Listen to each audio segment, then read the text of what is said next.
Alrighty, what's up everybody? It is I, your travel god of extreme, Peter Joseph here, for a Monday evening / Monday night video. And it's Monday night, you know what that means. We got Monday Night Raw coming up in a little bit. The final Raw of 2024 and the final 2-hour Raw and, yes, there's more, and the final Raw ever on the USA Network, because next week we're going to Netflix, and it's gonna suck, but we'll see what happens with that. But tonight is a very special night. We're gonna go through the history books of Monday Night Raw in the 30-plus year, at least 30-plus years of Monday Night Raw. Good times, bad times, and who gives a shit? But tonight is pretty stacked. We got the semifinals of the Women's Intercontinental Title Tournament. We got Dakota Kai and Zoe Stark of Poorly Fried Chicken, PFC. And on the other side, we got the lassie bitch from Ireland, Lila Valkyria, taking on my third amazingly hot Asian wife, and that's Aew Sky. And hopefully Aew wins and doesn't lose to that bitch again. But we'll see what happens with that. We got CM Punk and Seth freaking Rollins going to be face-to-face. And we also got a 6-man tag team match with Bobby Priest and War Machine, Eric and Ivar, taking on the Judgment Day of JD McDumpfuck, Dominic Guerrero, they say, and Fiend Balor. And we'll see what happens with that. And a whole lot more tonight on the final Raw on the USA Network and of 2024. So we'll see what happens with that. So anyway, thank you all for watching right here on the Peter Joseph YouTube wrestling channel, youtube.com/Peter Joseph. Make sure you like the video and hit that subscribe button down there. It's down there and in the description box below on this channel and my other channels as well. Show your love, support. Leave a comment if you want. If you don't want them, then don't. If you're gonna do stupid comments, go fuck yourself. Get out of here and jump off a cliff. Pretty much. Get out of here, because you're gonna get blocked. You're gonna get sent to the shadow realm where Satan will eat your fucking soul.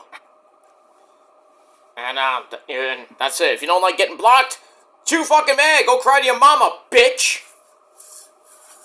And that's pretty much it. Share the video all over the internet, and don't forget to tap and slap that bell to turn on all notifications so you don't miss anything, because if you do miss anything, you need to get slapped in the face, because you're SOL, and you know what that means. If you don't know what it means, you're going to get slapped even more because you don't bother to look it up. Lazy fucks.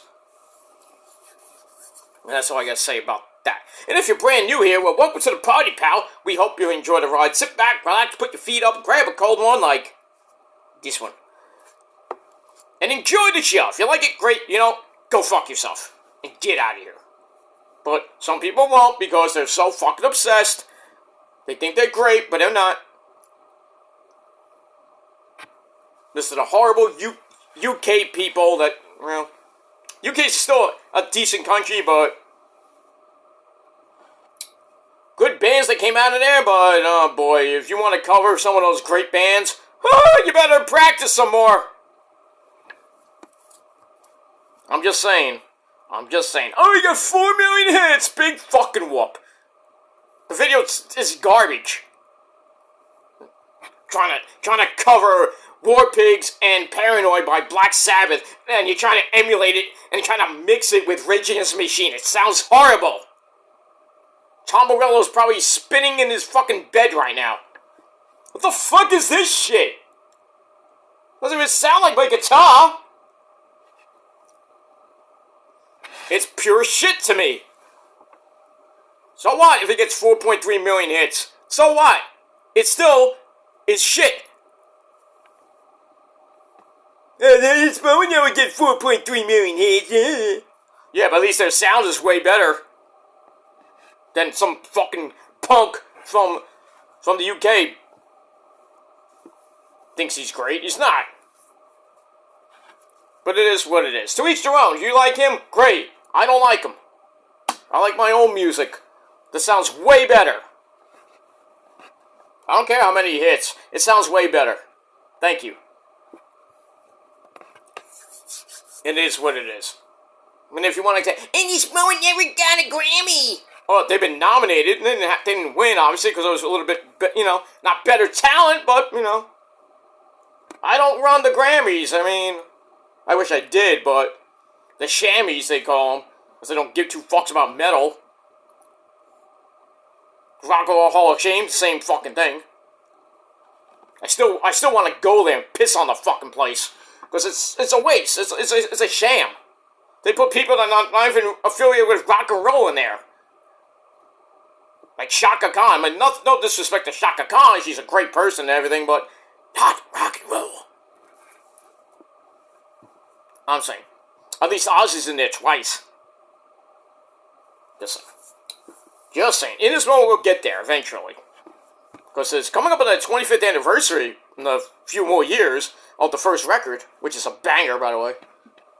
Along with all their other albums, except for the second album. The second album is underrated. Second and third album, The Dream and A Stone Cold Wasteland, are very, very underrated. I'm just saying.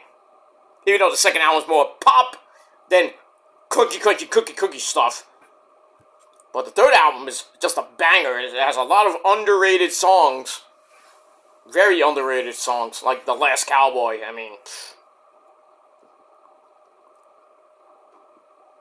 And most of that is not even pop metal. Maria's screaming her ass off on that record. Not like the second one. You only heard one song. The Great Divide on the second album was the only screaming song. Per se. I mean, she does a scream in Her Kiss, but that's it. It's like near the bridge part, she's screaming. What, 2 weeks to go? I like this. I'm not fond of the second album, but still, they sound great. Whether you like them or not. And if you don't like them, well, fuck you. So I'm gonna keep praising in this moment till the day I fucking die. And if you don't, I don't care. You can like somebody that has like 6 million hits. I still won't give two shits. Good for you. You want a pat on the back? I'll give you a pat on the back. Then a Gilmore cutter. Bang! Make you like it. You'll be liking it in the hospital bed. That's another story for a long time. But in any case, I move on. But 2 weeks to own. You like what you like. I like what I like. And there's certain things I don't like. I hate some of this mumble rap shit. And some of these pop acts are garbage. Especially from different countries. I'm like, I can't get into it. I don't like it. I change the channel. Or change the video. I click out of it. I'm like, get out of it. I can't. People like Bieber. Bieber sucks anyway. Bieber sucked from the day he did that first video. Baby, baby, baby, eh. And he's like a little twerp getting fucked in the ass by P. Diddy. I mean, come on. But I digress on that. I digress. His career went to shit anyway. Where is he now? At home doing nothing. The way it should be. Fuck that guy. And fuck his so-called fans. All the believers, yeah. Believe in a freaking corpse. Go ahead. That's what he is. He looks like a fucking corpse right now. He's boring. Somehow he had a kid. Good for him. Good for you. Good for you, Biebs. But you're still a schmuck. And your fans are even bigger schmucks. But that's another story for another time. Alright, I'm not gonna waste all my time on Bieber and how bad he is, and all these other bands that I just don't give two fucks about. I like my music. I like in this moment, Motionless in White, Escape the Fate and everything in between. But I love my 80s music too, so you can't take that away from me, so. But it is what it is. Alright, on this Monday night, before we get to Monday Night Raw, it is time for your late and out-of-date AEW World's End 2 review. Alright, from Saturday night, December the 27th. December the 28th, 2024. We are emanating from the Edition Fieldhouse. Where are we? I don't even know where we are. What day is it? I don't know. No, we're at the Edition Financial Center. The Edition Financial Arena in the great city of Orlando, Florida. Alright, final pay-per-view of the year for AEW. And then went out with a good old-fashioned Gilmore Cutter-like. Stay still. Hold on. There it is. Bang! So, good stuff.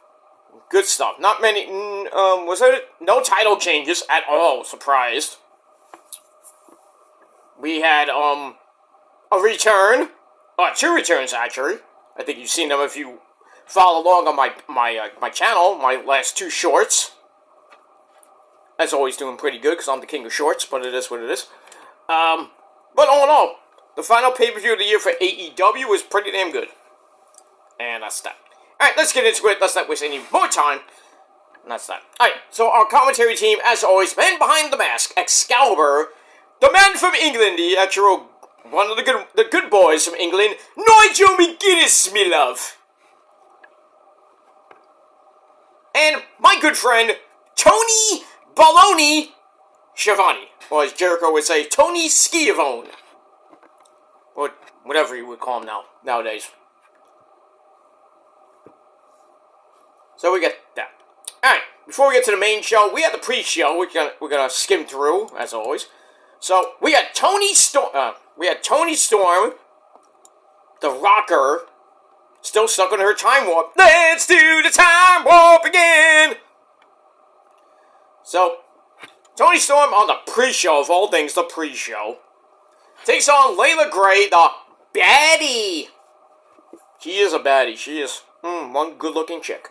But anyway, and she's from New York, too. So she had fun last weekend in her hometown. You know, she lost a couple of matches here and there, but she still looked good doing it. But anyway, so Tony Storm and Layla Gray went at it for just about 7 minutes.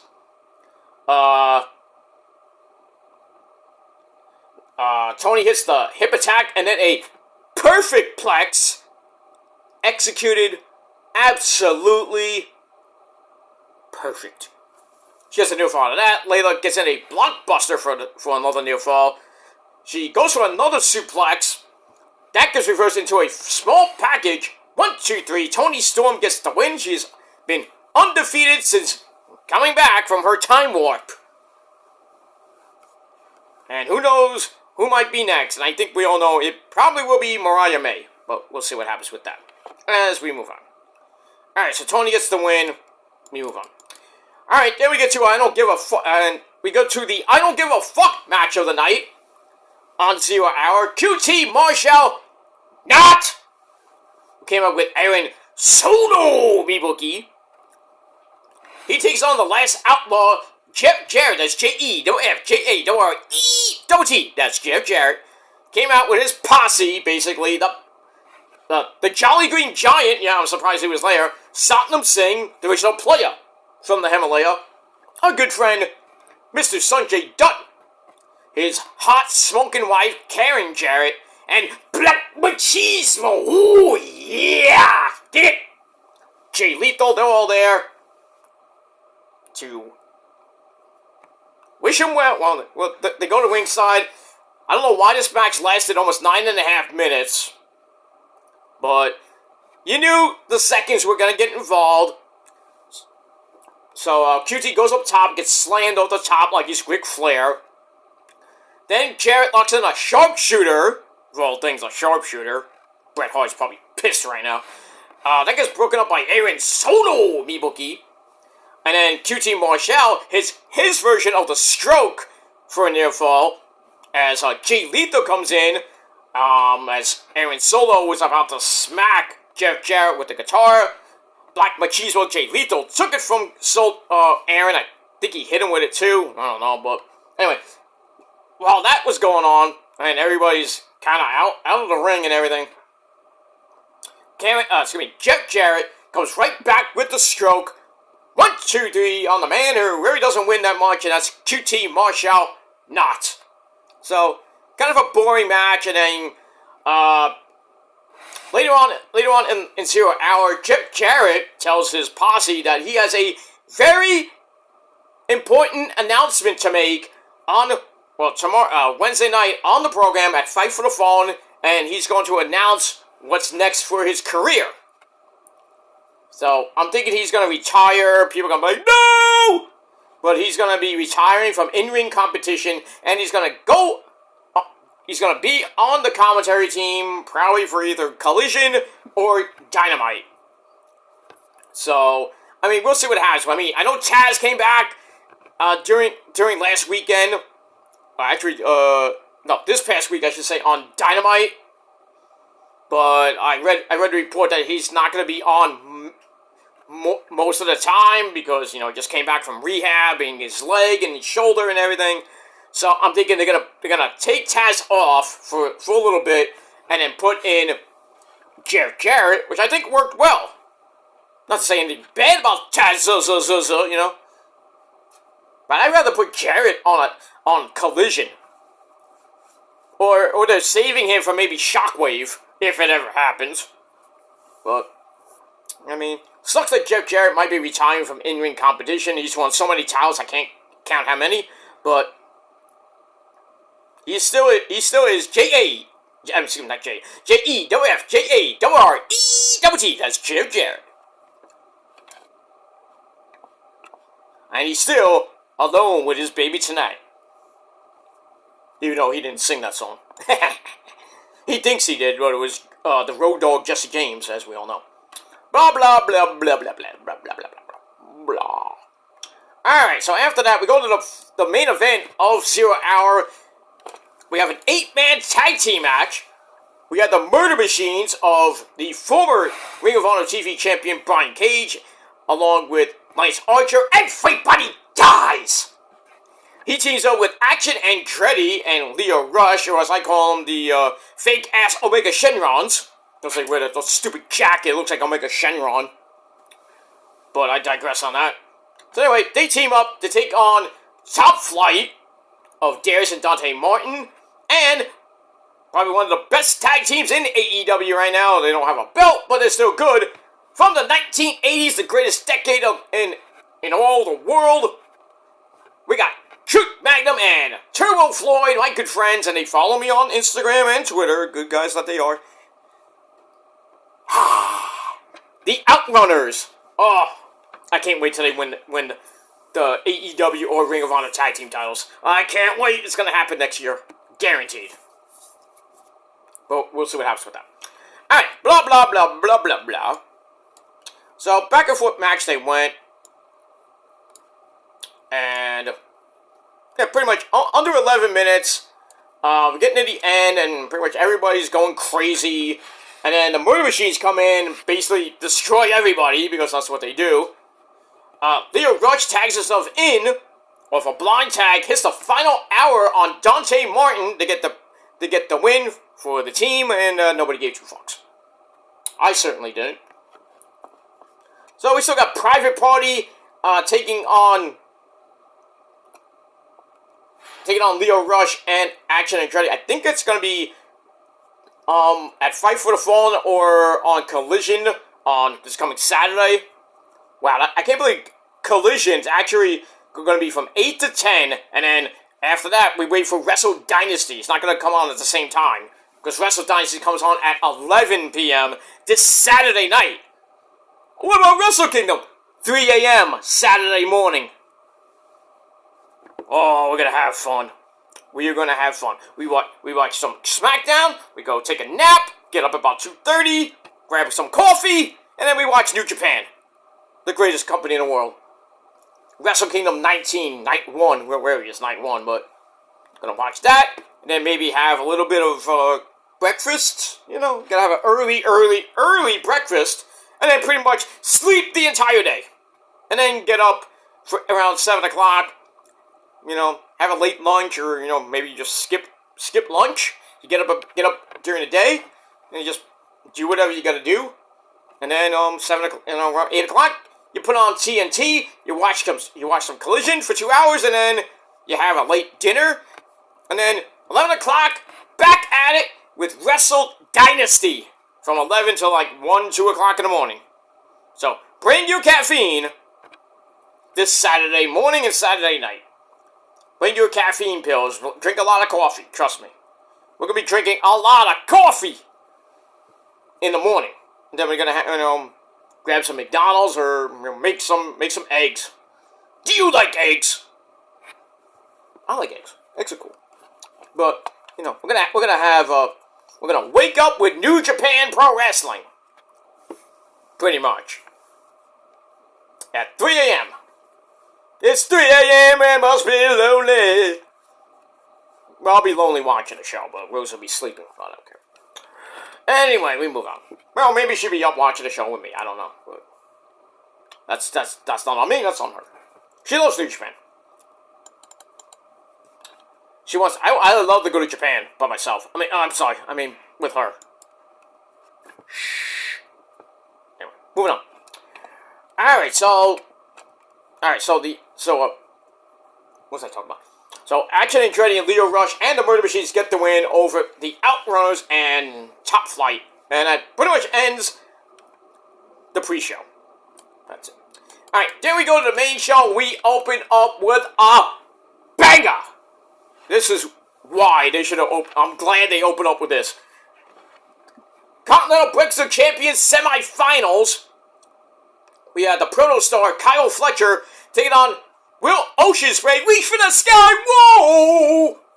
Bam! This was epic to start the show. The first 2 matches, epic. That's all I gotta say about that.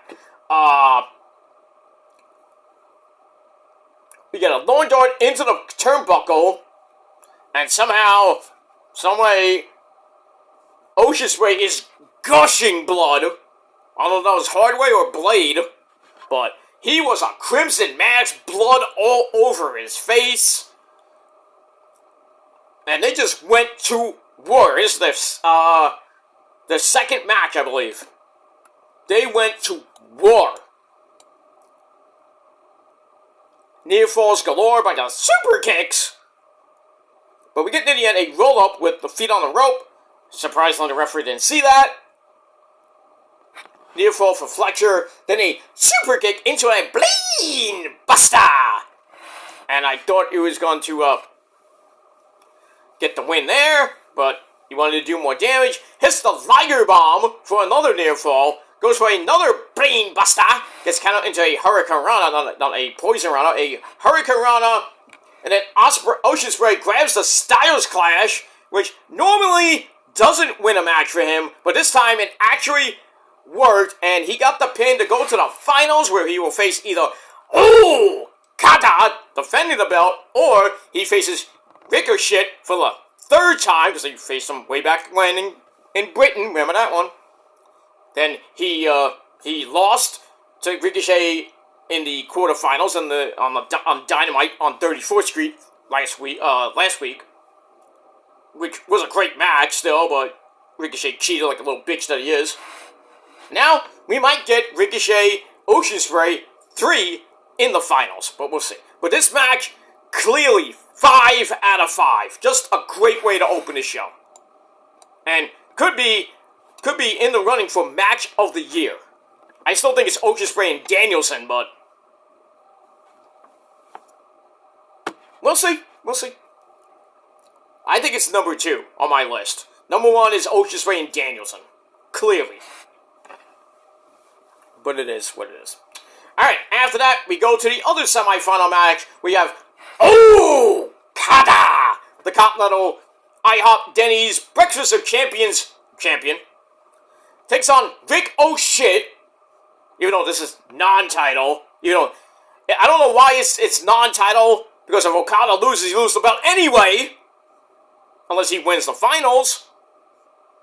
See how this tournament is so fucked up? Oh, Okada loses the belt! Yeah, that's great. What if he wins? He retains the title! It makes no fucking sense! It is what it is. Anyway, Ricochet and Okada, they went berserk for 13 and a half minutes. I like when Okada was, he slammed Ricochet down, then he starts running the ropes. And he's like going this way, he's going boop, boop, boop, doop, doop. And then he just goes, smacks Ricochet in his fucking bald head. That was funny. I love that. I think I marked out for that. I was like, oh shit. That's funny.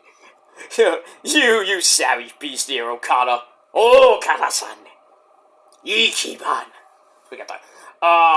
But then Ricochet came back. The running headbutt, and he goes for a 450 miss. Okada gives him white noise on the knee, almost collateral damage if you think about it. Goes for the lean maker, gets counted, but Okada comes right back with that patented dropkick of his. Pull back.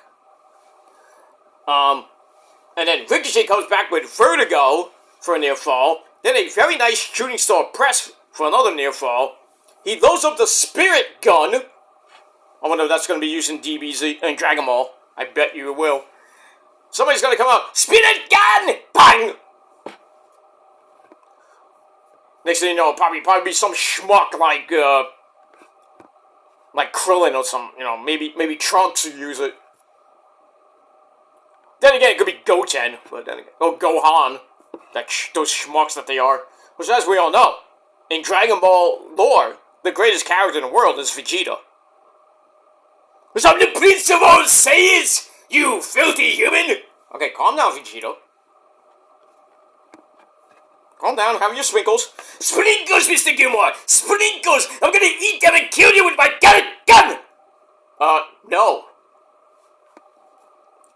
No, you're not gonna hit me with that Gallic gun. Pfft, puny move. Are you gonna hit Final Flash on me? I'll just teleport behind you and hit you with that shit. And not even at level 4, dude. Or even Super Saiyan God. Or even Master Ultra Instinct Vegeta could do that to me. You're funny. You're funny, Vegeta. You have a hot smoking wife, though, Bulma. I hate that woman. Okay. Oh, Vegeta. Okay. Anyway, moving on. But yes, Vegeta is the greatest fucking character in Dragon Ball lore. I don't care what anybody says. If you think otherwise, if you think it's Goku, I mean, that's fine, but Goku sucks. I don't care at Ultra Master Grand Instinct. I don't give a shit. I don't give a shit. He's died more times than Vegeta has died in an entire series. That's a fact, by the way. But, alright, blah, blah, blah. So he blows up the spirit gun. Ricochet stops to look at the fans for some odd reason. He's like, what are you looking at? Well, Samantha Rome's not in the crowd. I mean, come on. Yeah. So he looks at the fans for some reason. And then Okada hits another one of those patented drop kicks. Then he picks up Limp. Not Limp. Well, yeah, I guess too. That's two. He picks up Ricochet. Hits the Lean Maker. 1, 2, 3. We got our finals in the Continental Breakfast Champions Tournament. Okada versus Ocean Spray. Here it feels like New Japan all over again. When Okada had the belt, I think Ocean Spray beat him for the belt, or somewhere around that area. And Ocean Spray only beat Okada twice. Once was for the belt. Did he do it again? I hope so, but I picked him to win the tournament, but will he? Well, we'll see. Alright, so that match, 4.25 out of 5 stars, but first 2 matches were just epic fucking bangers. You understand? Bangers. Alright, so we get that. After the match, we got Swerve and my good friend from Brooklyn, Prince Nana. They come out. Nana comes out with a wagon full of TP. So Swerve comes out, congratulates Ricochet for getting as far as Swerve did last year in the tournament. And Ricochet promised to win, though, which he didn't. And Swerve promised to embarrass him if he didn't win, well, he does that. So Nana comes out with the TP, he hands it out to the fans, and then it's like, let's give Ricochet a round of applause. 1, 2, 3. They throw the fucking TP in the ring at him, and man, Ricochet pissed. Ricochet felt like Carrie in the movie Carrie when she got doused with blood during the prom. Then she just went berserk after that, setting fire and shit. Fire! Fire! You know, everything gets set on fire. That's how Ricochet looked like. He was about to. Oh boy, he looked like the male version of Carrie. I'm gonna kill you, Swerve.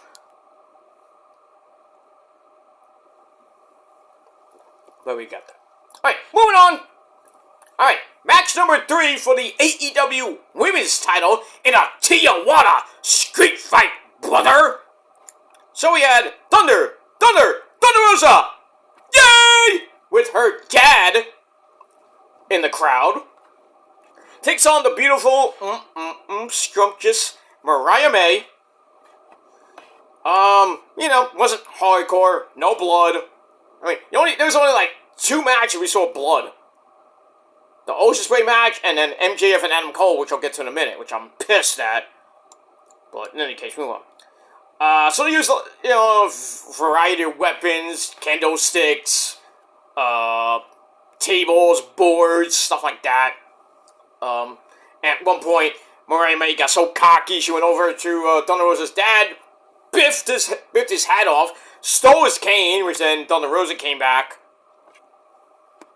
and got, and all that other shit.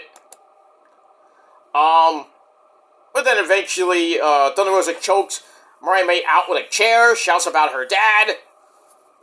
It's like, don't talk about my dad, you puta! Better! You know? Whatever. And that delay let Mariah May come back with a running knee strike. Then a spinning Death Valley driver gets Thunder Rosa near fall. And then she goes for the pinata, rips it open. We got some thumbtacks. You thought it was candy, right? So anyway, we get all that. And then she grabs Mariah May, and Mariah May hits Mayday, her former finisher, on the tacks. Ow! For a near fall.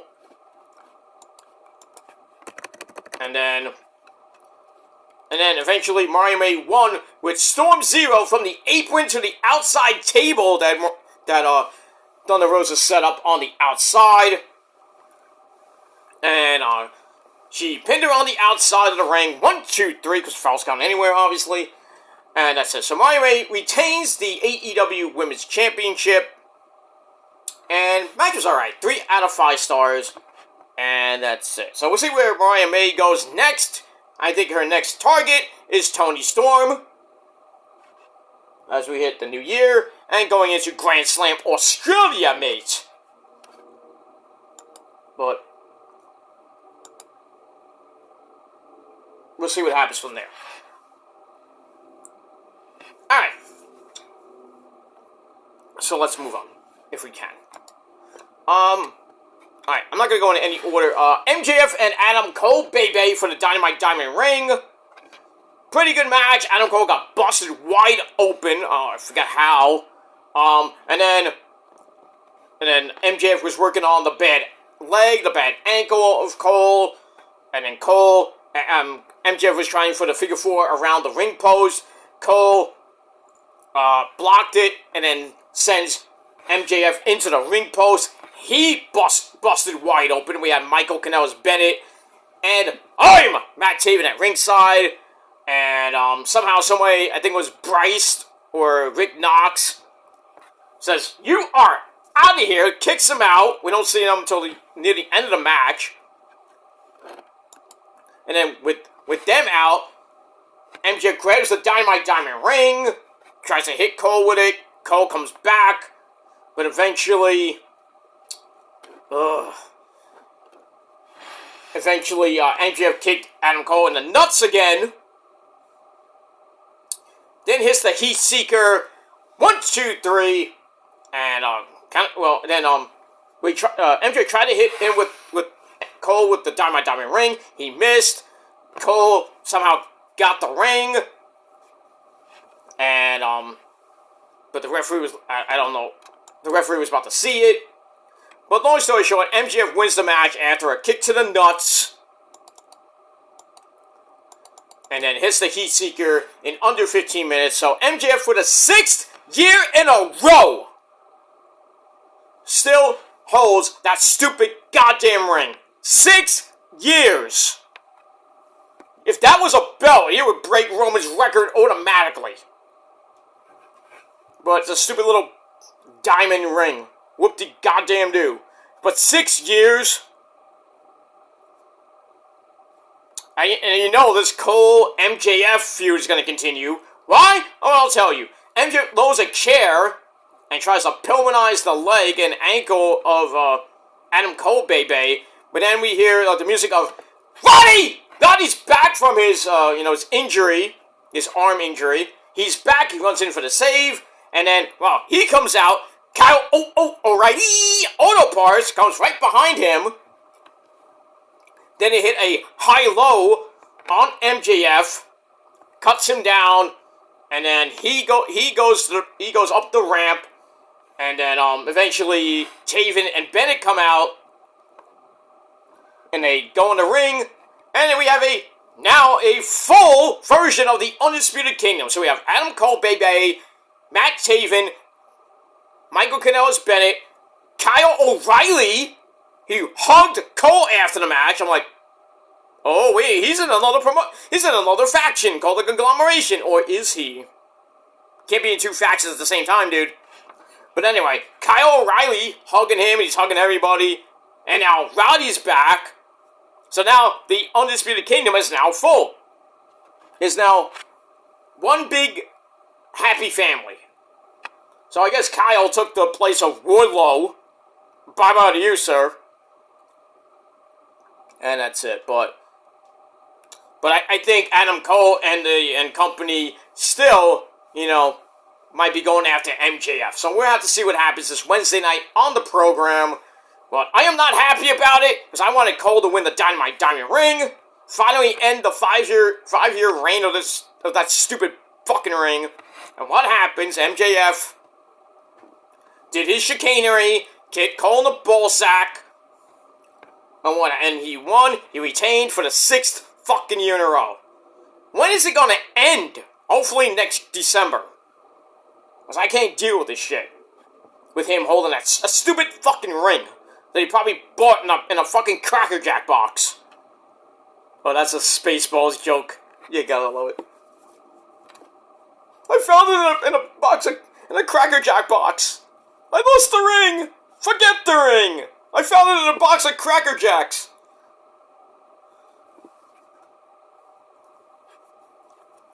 Use the Schwartz. I can't, I lost it. You're a dumbass, Lone Star. I'm your cousin's husband's former roommate. So what does that make us? Absolutely nothing! And that's what I'm gonna do to you, Lone Star. I see your Schwartz is as big as mine. Let's see how well you use it.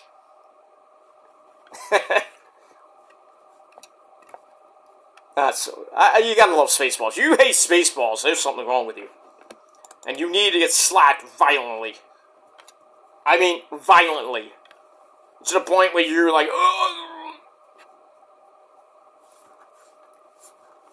You could be brain dead and still watch the movie and just still laugh up a storm.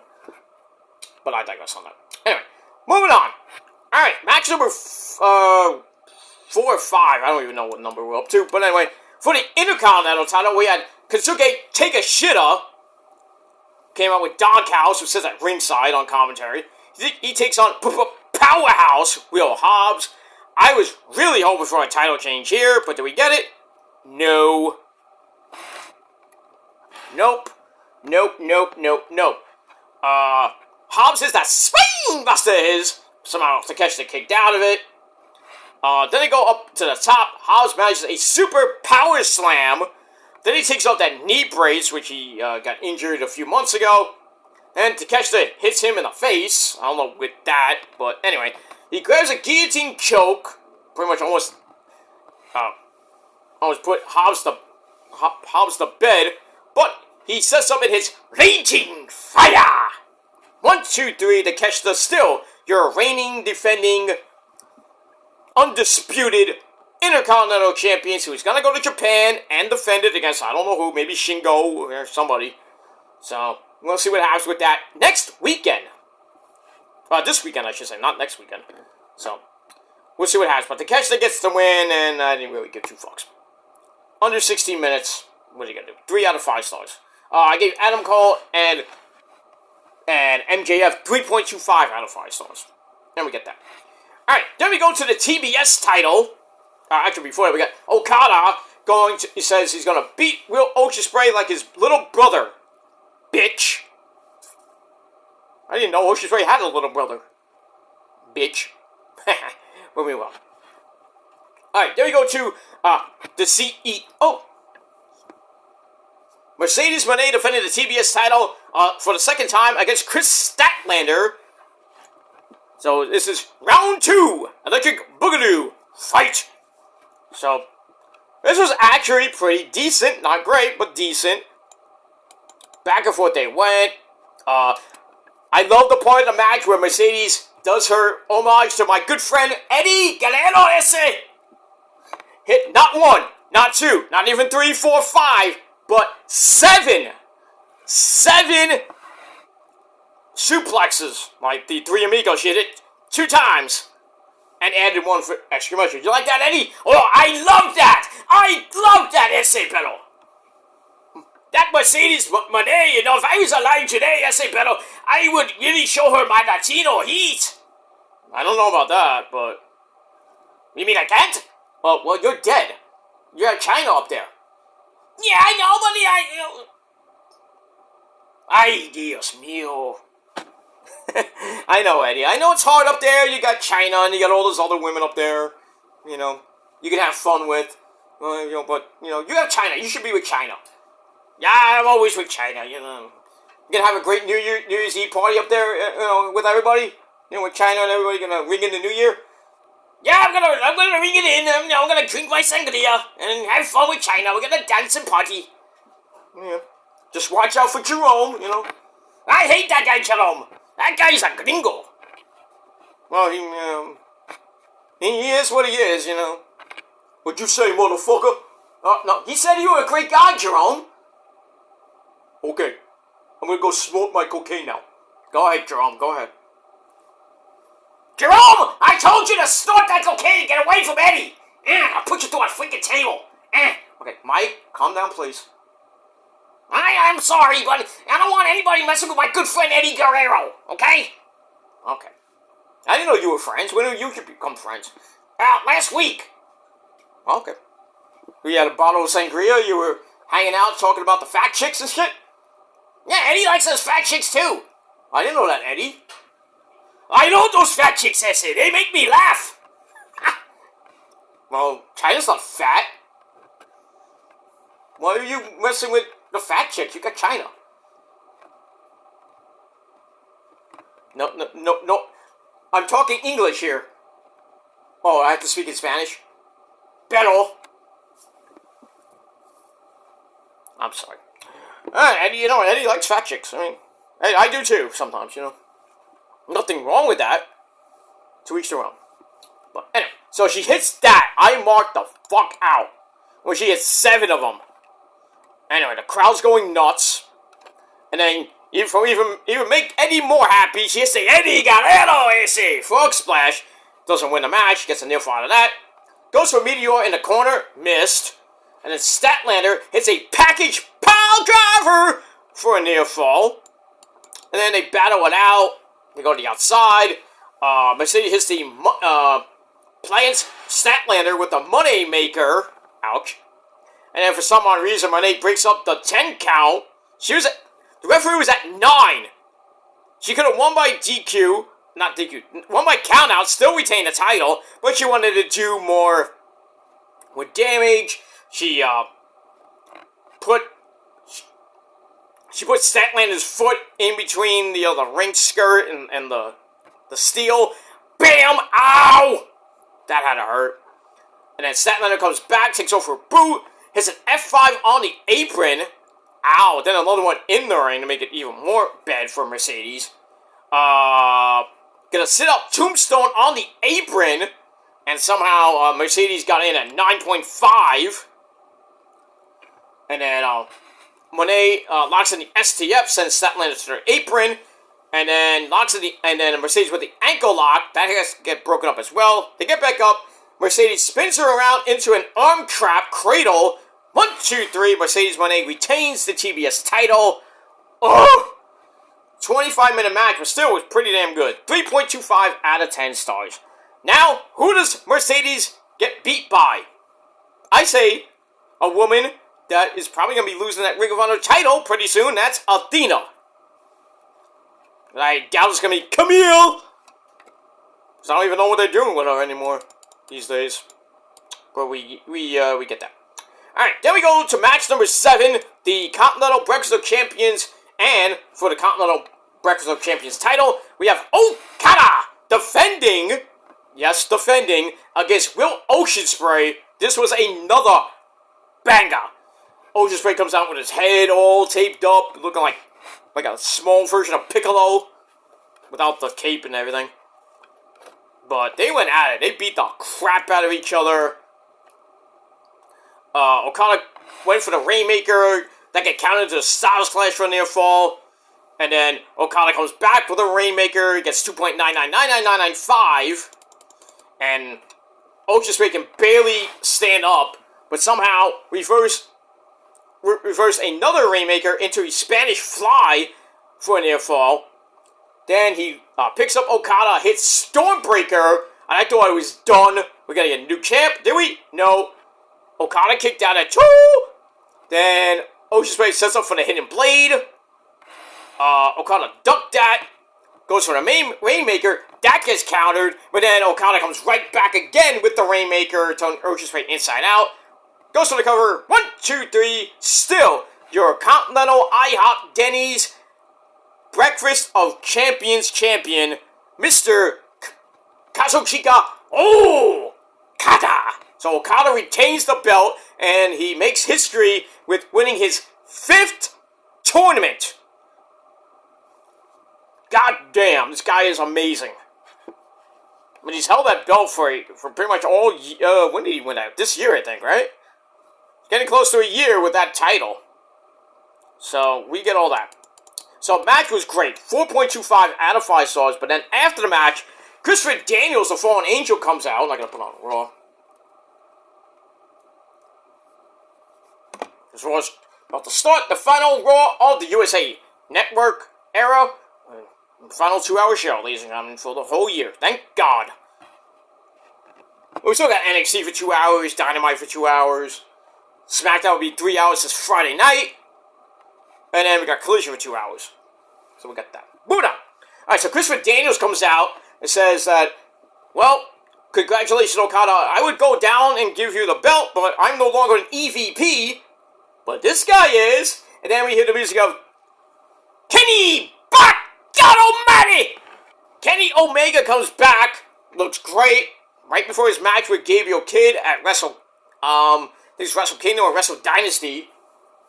He grabs the belt, goes to the ring, gives it to Okada. They have an epic fucking stare down. I wonder when that match might happen. And you say maybe at Revolution, or maybe at Double or Nothing, or they go all the way to All In Texas.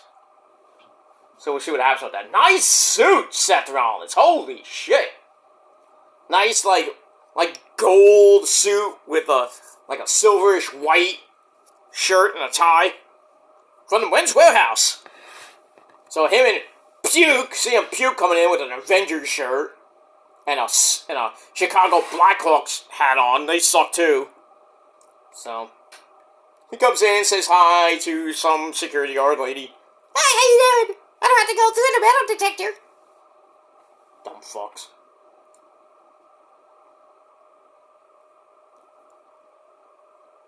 Alright, so they're in the building. They're going to go face-to-face tonight.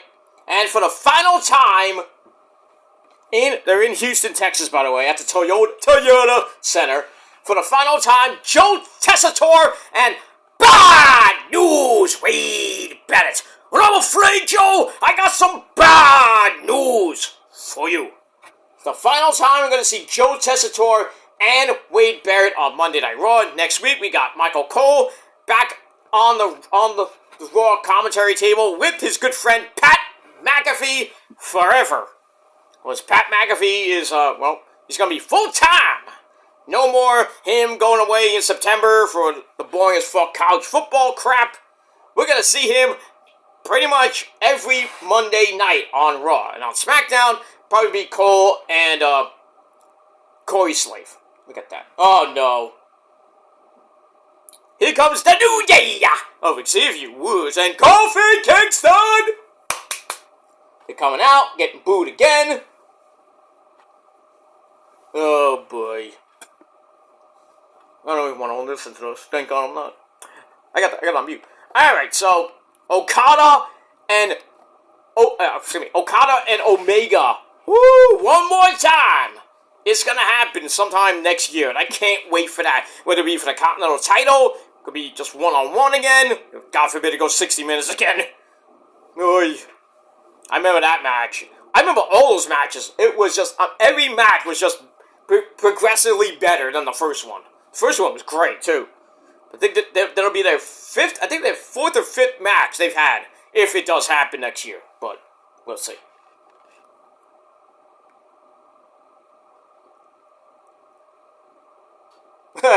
This guy's like, did the ring, did the freaking ring, you schmuck. We got no kids. Anyway. Why are you even mad? Why are you mad at us? We just did what we did to Biggie. Nobody likes him in the locker room, not even Rey Mysterio. It's sad. Alright, so we got that. I can't wait for Okada and Omega one more time. Whenever it will be, it's gonna be fucking epic. And that's it. Alright, that leads us to our main event of World's End. Fatal 4-way match for the AEW World title. We had Jon Moxley came out with Marina Shafir. And I think, some of his cronies, Claudio, the guy that has no friends, William Yuta, and the bastard Pac. So they all come out, the Death Riders. So Moxley defends against the Switchblade, Jay White. Wait, which Switchblade?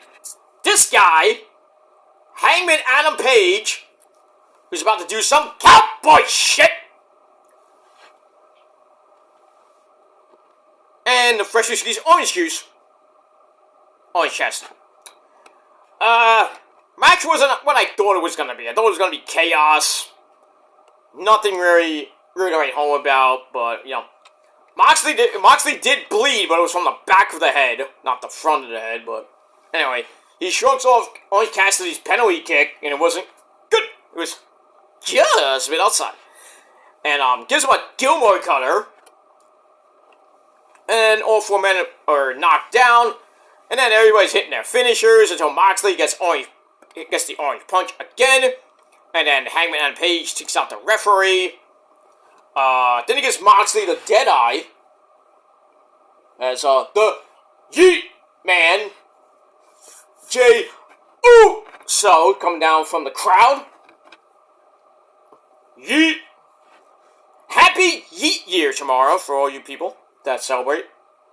It will be, in Japan it pretty much almost, it might be New Year's Day right now in Japan. Because, it's a day after. So they're about to have a happy New Year in Japan. So to all my Japanese fans, all you great people in Asia as well, even you people in China, gotta love you people there too, in Australia and New Zealand. Happy New Year to you fuckers. And that's pretty much all I gotta say about that. But anyway, blah blah blah blah blah blah. So then Adam Page gives Moxley the Deadeye, but then William Yuta does what he does best and breaks up the buckshot lariat. But Hangman hits it on the second try. I don't know how, but okay. And then And then Orange Cassidy rolls Adam Page up for a near fall. And then Jay White comes back in, hits the Blade Runner to Mox for a very near fall as William Yuta once again made the save. Remember, Fatal Triple Threats and Fatal 4-Ways, no DQ, so they can do whatever they want. And then Jay White with another Blade Runner, this time on Marina Shafir, who tried to get involved. So he hit Marina Shafir with the Blade Runner. But then Moxley comes in, hits the Death Rider on Jay White, of all people. Should have been Orange Cassidy. Still, so Mox goes to the cover, retains the AEW World Title in under 16 minutes. So, not a great match, per se, so I gave it 3 out of 5 stars. But then after the match, big old beatdown ensues. I was like, oh, here we go. What's going to happen now? Are we going to get Shane McMahon? No, we didn't get Shane McMahon. No, sorry for all the people that thought Shane McMahon was going to come out. But instead, FTR comes out. Dax the Axe Hardware and Cash. He's got a clock! Wheeler. They come out, but not alone, as I did with my short, if you didn't see that. We hear the music of Yuji Kinomi, the rated R superstar. Hey kids, it's Edge. Adam Copeland comes out. On this day, I see clearly. He comes out for the save. FTR takes out the Death Riders. I think they gave William Yuta the Shatter Machine. Good. And then Adam Copeland and Mox have a stare down. And then Adam Copeland hits Mox with a spear. Then he takes the chair part, puts the crossface in with the bar of the chair, like he's done the Roman, like he did the Seth Rollins. He really hates the Shield. He really does. But anyway, Claudio pulls Moxley to safety, and then Adam Copeland grabs the mic, and it didn't work at first. How could you do that on pay-per-view? Not have a working mic. Come on now, Tony Khan. So, in any case, he gets the working mic, and then Copeland says, "Hey, kid," and I'm talking to you, kid. Telling Moxley, it's like, when I started in this business, you were just growing your pubes. Shit. So anyway, he says, rated FTR, we are coming for it all. So then on Dynamite this week, we got a trios match between Moxley, I assume Claudio, and probably Pac or William Yuta to take on rated FTR Edge, Adam Copeland, and FTR. That's probably going to be the main event of Fight for the Fallen in Asheville, North Carolina, where FTR is from. And then they're going to be in Charlotte this Saturday night for Collision, which should be pretty damn good. Alright, so we move on. Alright, so not a great ending to a pretty damn good pay-per-view, but still 3 out of 5 stars. Moxley retains. The Death Riders are still in power for how long? I don't know. So we'll see what happens Wednesday night and Saturday night on the program. And we go into 2025 with AEW, and their next pay-per-view will be March the 9th for AEW Revolution, where we got certain stops ahead of that. We got Fight for the Fallen on Wednesday night, then we got Grand Slam Australia, which is definitely taped, we all know that. So that's going to be taped right around, I think that's during Valentine's Day week, so we're going to be celebrating, or, giving our sweetie some Valentine's candy, and, right there, guys. Because as we all know, Valentine's Day is National Get Pregnant Day, but I digress on that. Blah, blah, blah, blah, blah, blah, blah. So we'll see what happens with that. Damn, Xavier Woods pointing fingers at freaking Jey Uso, and Jey Uso's like, motherfucker. I bet you we get Jey Uso versus Xavier Woods tonight in a match. Or if a certain guy named Drew McIntyre shows up right after this. Remember, he took out Jay a couple of weeks ago, then he took out Jimmy, then he beat the fuck out of Sami Zayn on, not once, but twice, on Saturday's main event, then last week on Raw. Now, CM Punk, he's going to deal with CM Punk and then the rest of the bloodline. Let's see what happens with that.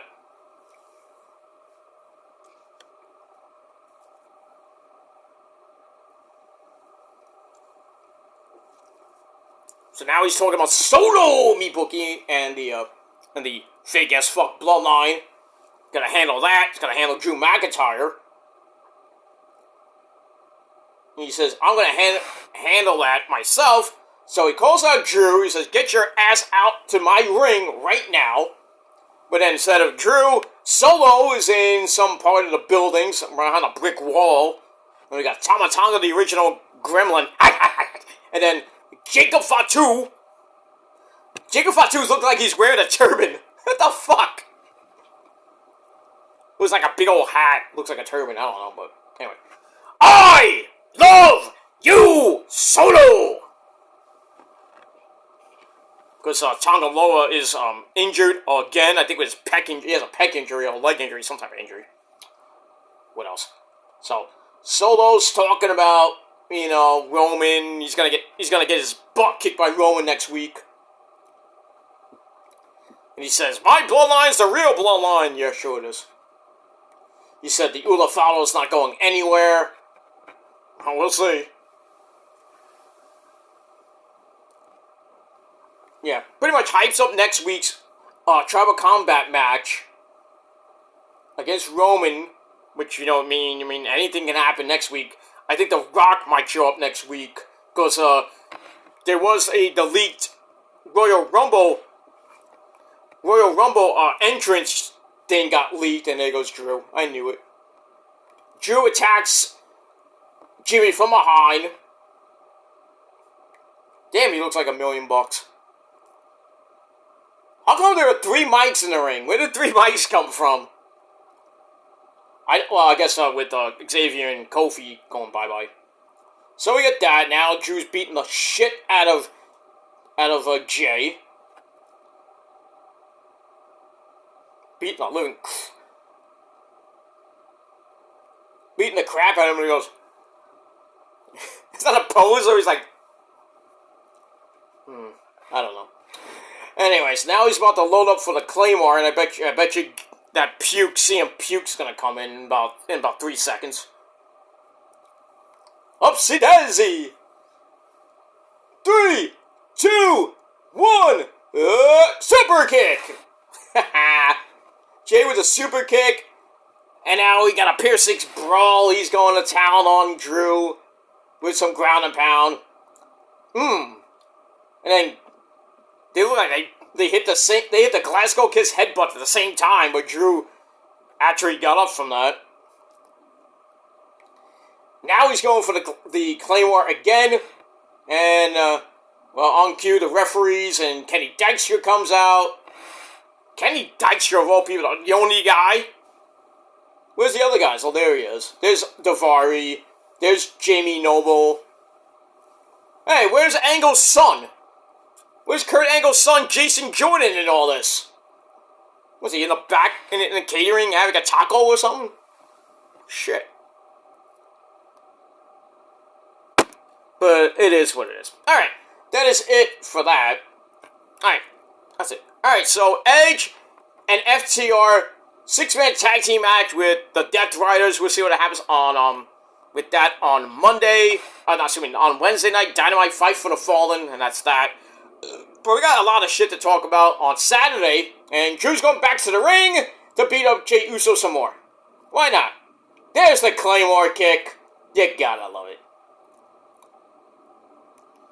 I told you I'd kick your ass! From Scotland! I would hate to be an Asian, like one of those, one of the stooges, like Jamie Noble. I know he's a producer, but he's one like a stooge. And comes out, like, hey, get out of here! He's trying to get these people off the other people, and then proceeds to get beat up half the time, but I would hate to do that job. I mean, it probably pays well, but, I'd rather be a commentator and not do much. Just talk and tell stories. I know that's like the big time, but you start off in the indies, which doesn't pay you that much, but still. You gotta get somewhere. Get to AEW, TNA, Neville, blah, blah, blah, blah, blah, blah, blah. We got that. Alright, now we got Kathy Kelly in the back in the gorilla position with American Made. So we have the Creed brothers, Julius and Brutus, and the lovely Ivy Nile, looking like the American Gladiators, basically. Where's Mike Adamle when you need him? An Adam original! God. Jeff Harvey! No. So, I don't know what Gabe was doing tonight, but, I heard a rumor that, all of American Made is going to SmackDown now, because the portal, the stupid transfer portal, whatever it's called. So, I think they'd be better off on SmackDown than Monday Night Raw. They're basically doing nothing, getting beat up by the Wyatt Six half the time. Now, you know, oh, that's right, Gable's taking on Otis tonight, or up next, actually. So, at least we see Maxine Dupri, who's now engaged. Sorry, guys. But it is what it is. Hey, you can still have Ivy Nile if you want. Nothing wrong with her. I wish she would take those cornrows out of her hair and see what she looks like without the cornrows in her hair. Probably is an amazing lady. But let's see what happens with that. Alright, so Chad Gable takes on Otis, the big fat man, coming up with, you know, gonna have Tozawa, you know, Jack Farmer's boy, and then you got Maxine Dupri. We'll see what happens with that. Moving on. Alright, so that's it. Alright, that's it for my video. Thank you all for watching my World's End review, and World's End was pretty damn good. 8.25 out of 10 stars for an amazing pay-per-view, and AEW closes out the year pretty strong. There were a little, you know, most of AEW this year was kind of like, you know, if I had a grade AEW, I give it a B minus or a C. Because there was some moments you're just like,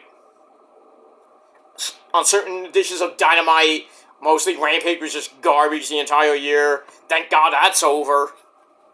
And now we just got Collision, which, you know, started off okay with Punk last year. I think it's been over a year now that Collision's been around. So get that. Damn, I like to be one of those guys kissing Maxine Dupri. Oh, yeah.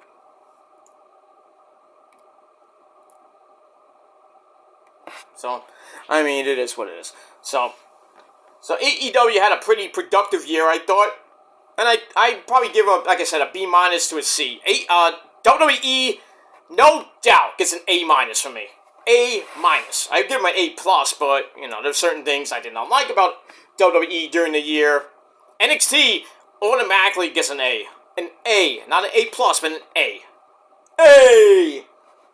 And, Ring of Honor gets a big fat F. Because they weren't that great. The pay-per-views were good. You know, especially Final Battle was great. But the TV show, just, not great at all. And who knows if they get a TV deal next year. Or if anything at all. With Shockwave. But that's that. TNA was okay. They did some good stuff. I give TNA a B. But I'll talk about this more tomorrow. For my final video of the year. Because I will not be... I'm doing Raw tonight. And I'm doing my best of review tomorrow. And then, not going to do NXT till probably early Wednesday. Because I'll be so fucking hungover from the night before, from tomorrow night anyway. So, sometime Wednesday I'll be doing NXT review. And then maybe late Wednesday night your AEW review for Fight for the Fallen.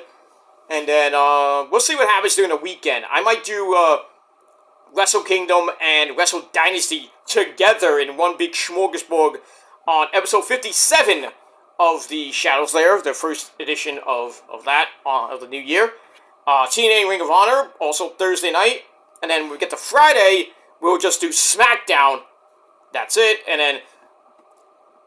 then as far as Wrestle Kingdom and Wrestle Dynasty reviews, I'm hoping to get it up by the weekend, because I know Wrestle Kingdom's going to be first. So I might do the review early Saturday. That's Saturday, because it's 3 a.m., of course. So, early Saturday afternoon, I'll do the review for that. And then, I'll probably do Collision and Wrestle Dynasty, maybe Sunday night. I'm a little bit busy this coming weekend, with watching that. And I got other things in my life to do, because I have a life, unlike certain people I know. But we'll see what happens with that. So please hit that bell so when those reviews go up and other videos, you will be first to watch. please hit that subscribe button if you haven't already. And hopefully next year we'll keep climbing on up to 700 on this channel, and maybe the 1300 on the main channel, Kill Demon 669, and we'll go from there. Alright guys, thanks for watching, and if I don't hear from you well, I probably will see you for another couple of videos. So I'm not gonna say Happy New Year yet, but so after by tomorrow afternoon when I do my best of video, then I will, yes, say Happy Crappy New Year to you all. And that'll be the final video of the year, and then after the ball drops, maybe around 12, maybe 1 o'clock, depending on how I feel. If I'm not too drunk, then, or too tipsy, or should say, or who knows with you know who. I'm not be able to walk and be able to sit down on my chair I'm sitting on right now doing my first video of the year. I might stand up. I might not be able to stand up. I might just lay down in bed naked. No, I'm kidding. I'm not gonna be naked. You wish, right? Some of you, you ladies. But some of you guys, you ain't getting to see that. But I have a bigger one than you anyway, so that's why that's why your girlfriends and your moms are in my DMs so much. But I digress on that. So we'll see what it has with that. But I will be doing my first video of 2025 right after the ball drops. So that'll be my first official video of 2025. So stay tuned to that. Hit the bell. Turn on all notifications and all that other good shit. Don't forget to subscribe. Like the videos. And that's it. Alright, guys. Thanks for watching. And until next time. Peace.